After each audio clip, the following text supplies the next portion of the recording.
আসসালামু আলাইকুম। আমি নাইম, দক্ষিণ কোরিয়া থেকে।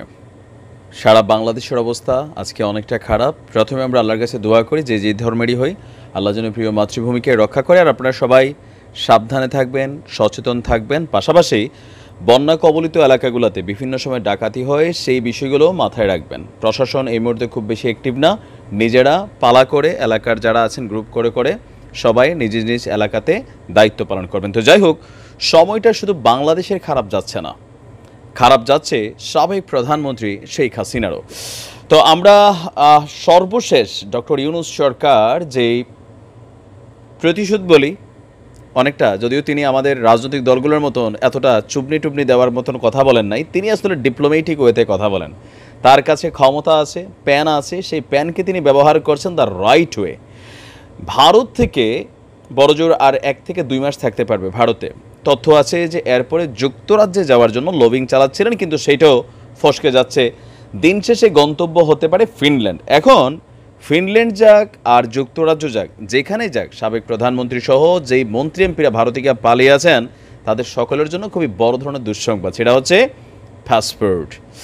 আমরা জানি যে আমাদের মন্ত্রী এবং এমপিরা বা যারা প্রধানমন্ত্রী পদে থাকেন, আরও যারা বড় বড় পদে আসীন হয়ে থাকেন, তারা একটা রেড পাসপোর্ট পায়।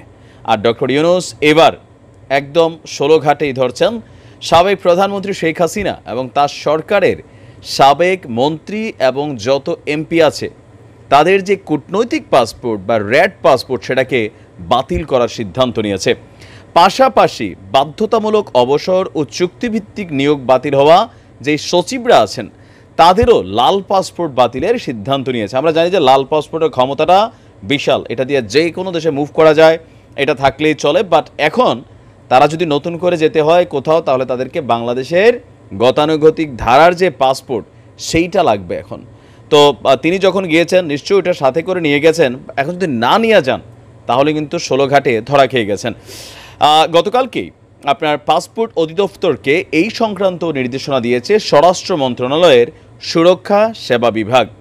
লাল পাসপোর্ট বাতিল হলে সাধারণ পাসপোর্ট পেতে তাদেরকে আইনি প্রক্রিয়ার মধ্য দিয়ে যেতে হবে, এইটাই হচ্ছে ঝামেলা।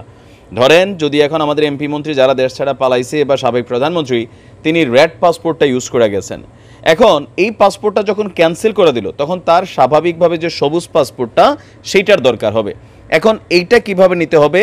ওই দেশের দূতাবাসের মাধ্যমে। তা আমরা যারা বিদেশে আছি, আমরা যখন পাসপোর্ট রিনিউ করি অথবা পাসপোর্ট চেঞ্জ করি, তখন এটা কিন্তু বাংলাদেশ থেকে ভায়া হয়ে আইসা কিন্তু আমরা হাতে পাই, তাই না?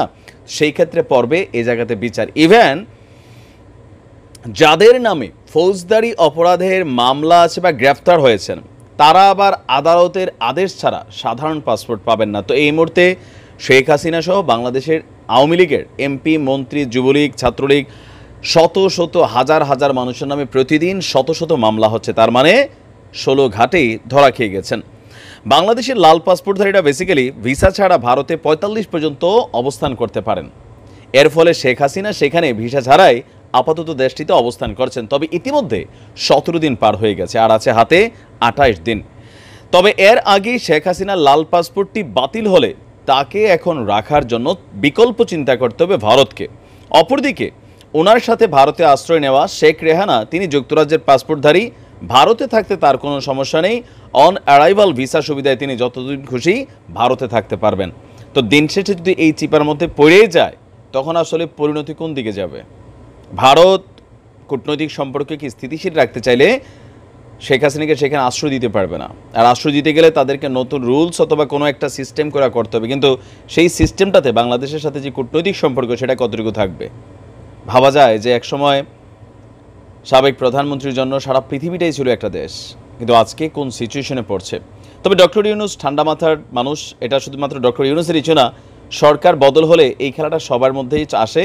সরকার যিনি আসেন বাকিদেরকে এই সিস্টেমে আটকান। দেখা যাক পরিণতি কোন দিকে যায়। ভালো থাকুন। আসসালামু আলাইকুম।